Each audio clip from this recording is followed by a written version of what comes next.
Hi, everyone. Ted Wyman here with another edition of Jet Setting, the very first edition of 2023. I'm joined today by Scott Billeck of the Winnipeg Sun, and we are going to talk about how the Winnipeg Jets have managed to stay in such strong contention for the Central Division lead when they've had so many injuries. They've had so many important players out of the lineup, and they've had so many guys who are either call-ups or waiver pickups playing big roles and helping to move them along, even top six roles for some of these guys.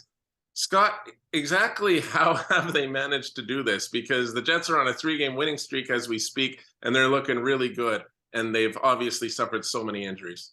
Yeah, I mean, part of it's structure, in my mind. Paying attention to what Rick Bowness wants and sticking within the system that he's implemented. One of the other parts of it, obviously, is goaltending. Connor Hellebuck's the best goalie in the league right now. You can make the case for Linus Ullmark, excuse me, in Boston. But look at the analytics, pair them with the regular numbers for Hellebuck, and also the fact that yes, because this ties into it, the Jets are missing so many pieces, while the Boston Bruins are relatively healthy. And then the other thing is guys are taking advantage of opportunities. I mean, I think you can't forget the fact that they've had a number of guys step up from the early days with Michael Esamont, sorry. Now you got like Kevin Stenlin, you got Alex Johnson-Fialbi, who's played key role in especially on the penalty kill. You've gotten contributions from Dylan Sandberg on defense, and then Ville Heinola as well over the last 3 games. It's been a collective effort, but it's been more than just guys stepping up. It's been guys prepared to play in this system, and when they come in, they know what they're doing.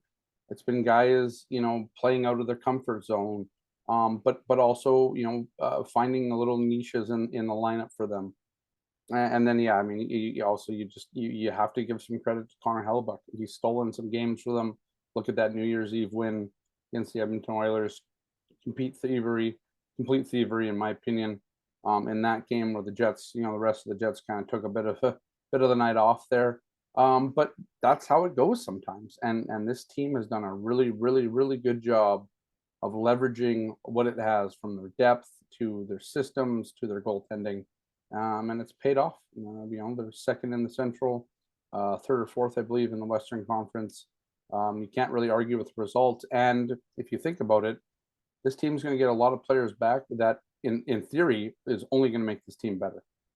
Yeah, you really asked my next question for me, or the next topic I wanted to bring up, which is the fact that they are going to get a lot of guys back. They've had so many guys skating. They're in various different colors of uniforms. There are various stages of when they're going to actually get back and be full-time players, but this is happening. You're getting guys like Ehlers back, and you're getting Nate Schmidt and Blake Wheeler, and it's obviously these are really important players for the Winnipeg Jets.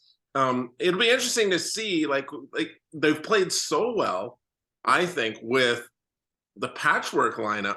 It'll be interesting to see if they actually can be better, by bringing these guys back, because maybe the system has so much to do with the success right now that it's okay. It doesn't really matter too much which guys you have out there. I must say, the power play, although it hasn't been terrible, you're going to be replacing some of the guys who are out there right now with extremely talented players like Ehlers and Wheeler and Perfetti. That's going to make a real difference. But there have just been so many strong efforts from all over the ice. And of course, we've talked about it many times, just how important Josh Morrissey has been to this team as well. You talk about Hellebuck. I think it's neck and neck between Hellebuck and Morrissey as to who the MVP of this team is right now. And, another guy that I want to bring up, and I'd like to hear you comment on, is Pierre-Luc Dubois. I think back to 2 years ago, which is right around the time when he was acquired for Patrick Laine. And he looked completely like a fish out of water. He did not look good in the rest of that season here in Winnipeg. Never comfortable, never looked like he was really going to amount to much. And he got so much better last season. And this year, he looks like the kind of guy that could put a team on his shoulders for the playoffs. I mean, he's just got that mentality, that physicality, that ability to create scoring chances, doesn't he, Scott? Yeah, I mean, you can write off that first year. I mean, there's so many variables there. He had COVID, I believe. He was dealing with an injury that basically he played 1 or 2 games, I believe, that season with the Jets after coming over, and then went down with an injury and he had never been injured in his career before.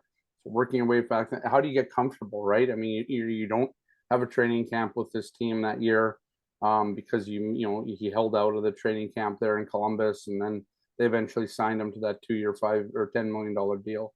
Um, but you look at what he did last year on a really bad Jets team, and I thought you saw it every night. Like he was the guy, he was the motor. There was many nights where that team looked lost out there, and Pierre-Luc Dubois would drag them into the game. I think this year you're seeing a guy that's completely unleashed under Rick Bowness, under a new head coach, a guy that's been given all the opportunity in the world to show he's a world class player, and has, in my opinion, he's a bit of a 5 tool kind of guy, right? I mean, he can do a little bit of everything offensively, obviously, 5-on-5 on the power play. But even in the game, in the win against Calgary on Tuesday night, you see him mixing it up with guys like Nikita Sidorov and Mackenzie Weegar.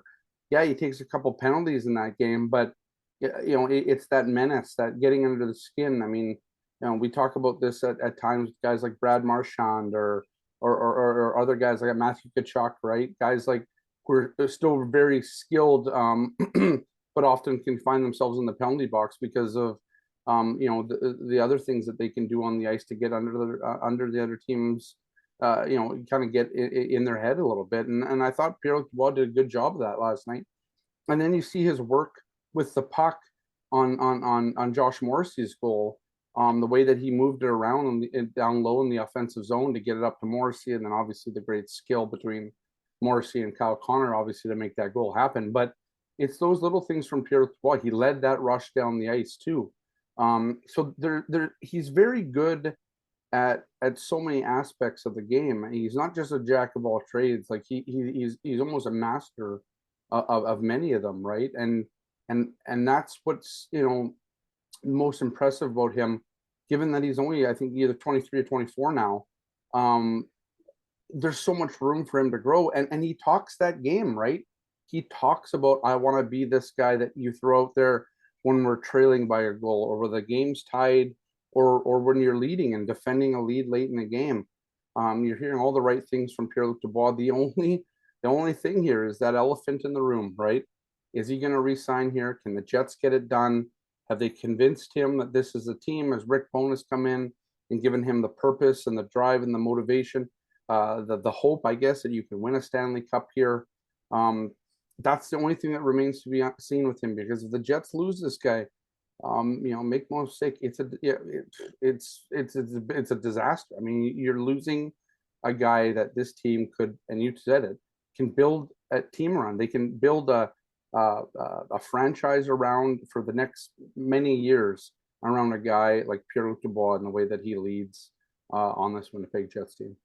Well, that's a very good point, and that again, you led into my next question, which was going to be, how do they figure that out? Is it realistic that they actually could re-sign him? Because he obviously did not sound much like he wanted to. His agent didn't sound much like he wants to in the off season, and they did sign a 1 year deal, and there's still a chance to sign him to another 1 year deal, but then he could be an unrestricted free agent after that. So the Jets will have a very difficult decision with him if they can't sign him before the beginning of next season. The truth is, you mentioned Matthew Tkachuk, and I think that's an interesting comparison because he is playing with that kind of sandpaper right now. And the big difference between the two of those guys is that Dubois is actually a center, and I mean, he plays such a great role. Whereas Tkachuk's a winger, and I mean, he plays that great role all over the ice, that 200-foot game. I just wonder if they do have to trade him, and I don't think anybody wants to see that right now, because that would really be a terrible situation. But if they did have to trade him, would he not bring back a pretty big haul? I mean, Calgary got Mackenzie Weegar and Jonathan Huberdeau, who was third in the league in scoring last season for Matthew Tkachuk. I mean, no matter what, Pierre-Luc Dubois is going to be worth a lot, is he not? Yeah, 100%. I mean, I think that's the thing, right? If you're Kevin Sheldayoff and you're forced into trading him, first of all, you got to trade him next summer. because you got to kind of follow the Brad Treliving way of doing it, and you got to be ruthless. You got to get and maybe you have to take the risk that Treliving did with Uyghur and Huberdeau, two guys that also needed to be signed.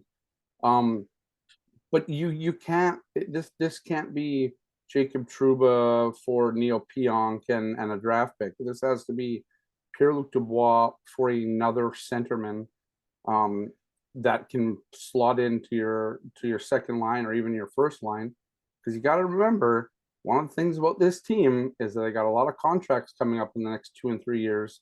You talk about Connor Hellebuck, we talk about obviously Dubois, but Mark Scheifele, and then the year after that, I believe Nikolai Ehlers is up on his contract as well. So if you're going to not rebuild here and completely blow it all up, and that can all be avoided, in my opinion, by re-signing Pierre-Luc Dubois to 5, 6, 7, whatever you want the deal there. But I think at the end of the day, if they have to trade him, you got to find the right deal. It has to be a deal that doesn't, I guess, mitigates the most amount of damage, because it's going to be a tough loss. That is a very difficult loss if the Jets lose Pierre-Luc Dubois, and you have to do it and find it in trades somewhere along the line there, ways to mitigate that loss as much as you can. Well, the priority, I think, as you already mentioned, has to be to try to sign him. But we all know that there's some leverage there from the Dubois side, and that just might not be the easiest thing in the world to do. I thought that the Jets, they had a fairly average December in terms of their overall numbers, but I mean, the fact is they were injured throughout it. They were playing almost every second day. They had a ton of travel. They went all the way from Seattle all the way to Boston and Washington within a week, and with a stop off in Winnipeg. These things do add up, and there's not a lot of teams that have to face that kind of issue because of where Winnipeg is located. I think they really weathered a storm there, Scott. And I mean, when you look at their schedule going forward here, it's not as intense. They do have a break coming up here after the All-Star game, and that maybe they've hit their played through one of the most difficult parts of their season, and they're still sitting right there chasing Dallas, not too far behind. You agree that they're in a pretty good position right now? 100%. I think December could have sank this team. I think that's the biggest. I think you look at that record that they had in December, and you're like, that's really impressive when you look at the context of everything involved, right? Like you said, I mean, they played it was 16 games in 29 nights or something like that. It was absolutely ridiculous. I mean, they're going coast to coast on some of these. They played the Vancouver and that a week after they played in Washington and Boston, or essentially within the same week. I mean, there's so many things that this team was thrown, and obviously all the injuries that you would have lesser teams would have completely fallen away. The Jets found a way to be, I think, just above 500 in the month, if I'm not mistaken. That's unbelievably impressive. And it's the reason why they were, I can't remember if Dallas lost on Tuesday or not, but the fact that they're still in second place in the Central Division, still in the top 4 of the Western Conference, like these things, if you go back and look, and I think at the end of the season, no matter how this kind of plays out, you're going to look at this and think that this was a make or break month for the Jets, and they made it, and so they've made it through. Now it's just about keeping it going, right? You're going to essentially, I don't want to call it a new team, but over the next maybe week or two, you're going to add between 3 and 5 pieces back to this roster. One of them hasn't played since the second game of the year.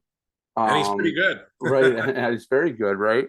And you still got Mason Appleton, who is still probably at least a month away after his wrist surgery. But you could have 3 top 6 guys back in the lineup, potentially even by Friday, but at least 2 by Friday, and one of your top defensemen. So I think that's the only. I don't even know if there's a worry there, but it's just you're reiterating guys that haven't really played in a while. Cole Perfetti maybe notwithstanding. I mean, he's only been out about 10 days now and didn't miss a ton of time after getting hurt in Boston there. But you know, what is Nikolai Ehlers going to look like? How long is it going to take for him to kind of get up to speed again?